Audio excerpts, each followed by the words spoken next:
एक सारा दिन मान ले न्यू कर राम राम राम राम, पहले तो राम नाम जपण का नहीं, इससे कोई लाभ नहीं होगा, मोक्ष लाभ नहीं होगा। राम का अर्थ क्या है? जैसे हम सत साहिब कहते हैं, ये सत साहिब हमारा कोई जाप का मंत्र नहीं है, ये तो हमें एक ये कोड वर्ड समझो हमारा कि हम इससे परमात्मा की याद ताजा करते हैं। सत्य का अर्थ है अविनाशी, सच, और साहब माने भगवान, यानी परमात्मा की भक्ति ही सत्य है इस मनुष्य जीवन में। बाकी हमारे साथ कोई भी वस्तु जाने वाली नहीं है। तो इसका वास्तव उद्देश्य ये होता है कि हम सत साहेब बोलते हैं, आप भी कहते हो भाई सचमुच आपके हृदय में न्यू आवे सत साहेब, तो दूसरा भी भक्त बोलेगा सत साहेब। भाव ये होना चाहिए कि ये सब जहाँ हम क्रिया कर रहे हैं ये तो हम फंस गए या मजबूरी है, लेकिन सच्चा तो भगवान ही और उसकी भक्ति ही है। ये मूल उद्देश्य, सच्चा काम तो यही है, ताकि फिर वो भक्ति याद रहे उसके। जैसे राम राम बोला करते थे, राम का अर्थ है कि परमात्मा ही सब कुछ है, परमात्मा के अतिरिक्त कुछ नहीं है। और उसकी साधना जैसे भी उन ऋषि महर्षि बताया करते थे, वो ओम नाम देते थे और कहते थे कि कोड वर्ड बोलना, ओम ओम ओम नहीं कहना किसी को, ओम ओम दूसरा भी फिर बोल भाई ओम ओम नहीं। इससे क्या होता है कि फिर तुम अनधिकारी होने के कारण उस मंत्र को दूसरे को बोल देते हो, तो आप उसके गुरु हो गए, आप अधिकारी है नहीं, वो दोषी हो गया, आप भी दोषी हो गए। तो उसके लिए उन्होंने कोड वर्ड बनाए थे कि राम राम बोला करो। जैसे सुबह सुबह कोई व्यक्ति मिलता है एक दूसरे से, तो उनसे कहते जैसे अब हम सत साहिब बोलते हैं, पहले हम राम राम बोला करते हैं, तो सामने वाला भी कहता था राम राम। अब ना तो उस राम का बेरा ना उस नाम का पता, हूँ राम राम जरूर कहते थे। अब ऋषि जी ओम नाम देते थे, लेकिन इसको गुप्त रखने को कहते थे कि तुम किसी को बताना नहीं है ये मंत्र, क्योंकि यदि शिष्य किसी शिष्य को ये नाम बताता है तो वो स्वयं भी दोषी हो जाता है, और कोई व्यक्ति उसके कहने से उसका जाप शुरू कर देता है तो वो भी दोषी हो जाता है। जैसे कोई नकली पासपोर्ट बनाता है, लाइसेंस बनाता है, तो दोनों दोषी हैं, वो अधिकारी नहीं। इसलिए इसको गुप्त रखा करते थे और कहते थे राम राम। राम राम का अर्थ है कि भाई भगवान गुरुदेव ने जो नाम दिया है, परमात्मा की भक्ति करते रहना, कहीं काम में कार्य के अंदर संसारी काम में भूल ना लग जावे। तो चलते चलते कोई राम राम कहता था, उसको याद आती थी, ये संकेत करते थे कि तुमने ये नहीं कहना कि ओम नाम जप ले, गुरु जी ने बता रखा है, कदे भूल लग जा, नहीं। वो यूँ बताया करते ऋषि जन कि तुम एक दूसरे से भगवान की भक्ति याद दिलाते रहना, यहाँ भूल बहुत शीघ्र पड़ती है।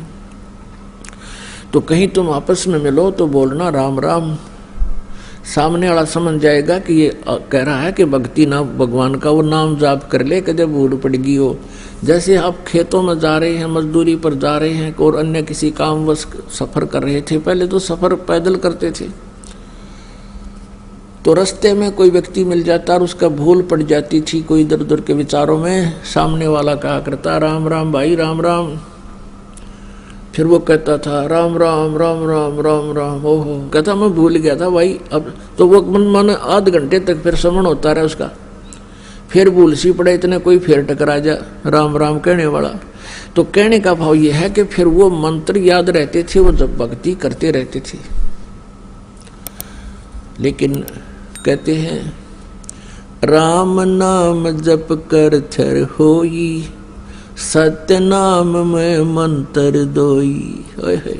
राम नाम जप कर थर होई, थिर सथिर माने फॉर एवर, सतलोक में रहना, फॉर एवर, यानी फिर कभी लौट कर नहीं आओगे।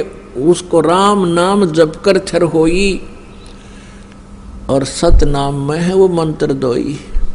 ये है राम नाम, वो सतनाम के 2 अक्षर का ये राम नाम है। और वो राम नाम जपते थे केवल एक ओम ही। तो ये इनकम्प्लीट था। और उनकी जाप करने का तरीका भी एक मजदूर वाली कमाई थी। दास जो आपको बताना चाहा था, अब उस पॉइंट पर आया है कि वो जो साधना थी मौखिक जाप की, ओम ओम ओम ओम ओम ओम, फिर कोई न कोई ओम, 1 घंटे में कौन ओम कौन, ये सारी बकवाद थी। तो ये इसलिए तो वो तो 10 लाख बार मौखिक जाप करे और एक बार श्वास से जो दास बतावेगा, वैसे अपने आप चाहे वो ओम वाले उपकरण भी लाग जी, उससे कोई लाभ नहीं होगा, क्योंकि उनका तो आदेश वैसे ही करना है। तुम वैसा करोगे तो वो तुम्हारे भगवान का आदेश खंडन होने से दोषी हो जाओगे।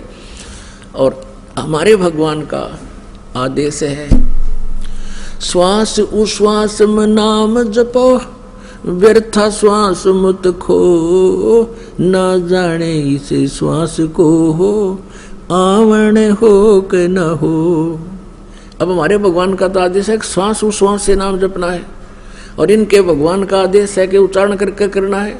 तो अगर वो उच्चारण ना करके वैसे करेंगे तो उनको वो उसका आज्ञा की अवहेलना होने से भी अपराधी है। यानी इस काल ने तो आपको यहाँ फंसा कर रखना है। इसका उद्देश्य यही है कि आत्मा, इसको मालूम है कि आत्मा भक्ति बिना नहीं रह सकती। इसको परमात्मा की तरफ उसी दिन से होगी थी जिस दिन से ये सतलोक से इस काल के साथ आई थी। उसी दिन से प्रभु की आवश्यकता इसको महसूस होने लगी थी, और आज तक हम उसको प्राप्त नहीं कर सके, क्योंकि हम काल के द्वारा भ्रमित ज्ञान पर आश्रित रहे।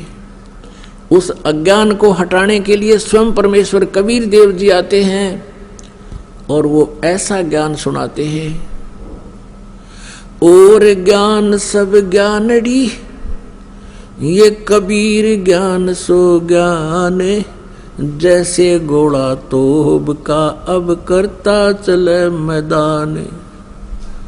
ये तोब का घोड़ा था परमात्मा की, ये सतभक्ति सतनाम सच्चे नाम सही मंत्र। तो इस प्रकार आप जी इस भक्ति को विधिवत करके धनी हो जाओगे राम नाम के। कबीरा सब जग निर्धना, धनवंता ना कोई, धनवंता सो जानियो, जिस पे राम नाम धन होए। अब कौन से राम का धन, कौन से राम का नाम है? हमारा राम का नाम है ये 3 मंत्र का, ओम तत् सत।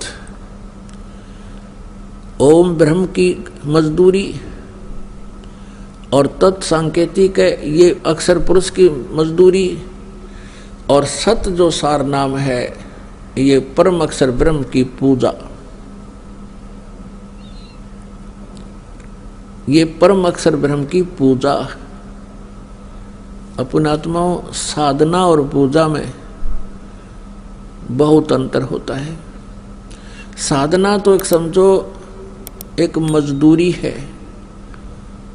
और पूजा जो है ये हृदय से उसकी चाह है, उसके अंदर एक अपनी समर्पणता है।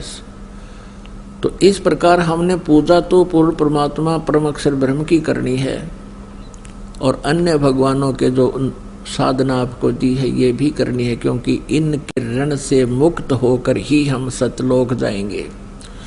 जब हम सतलोक से आए थे हम बहुत पुण्यकर्मी प्राणी थे, हमारे साथ राम नाम का धन बहुत घना था। उस धन को इसने बर्बाद कहाँ करवाया? इस ठग ने ब्रह्मलोक में एक वो बना दिया, स्वर्गलोक, महास्वर्गलोक, और हमको वहाँ रखा। सारे ठाठ बाट, खूब बढ़िया फल, झरने बह रहे हैं, हीरे पन्ने जो ना वो पहाड़ बना रखे हैं हीरे जैसे पत्थरों के, सुंदर सुंदर सारा दिन।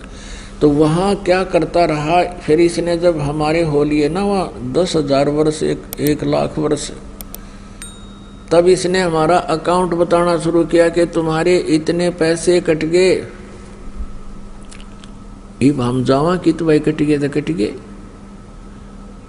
यानी हमारे पुण्य इतने अक्षीण हो गए, फिर डिटेल आने लगी कंप्यूटर पे, डिजिटल बोर्ड पे, आप जी की इतनी पूंजी समाप्त, आपके इतने चार्जेज यहाँ के, और जब वो वहां से इसने हमें लूट लिया, फिर इस पृथ्वी पर पटक दिया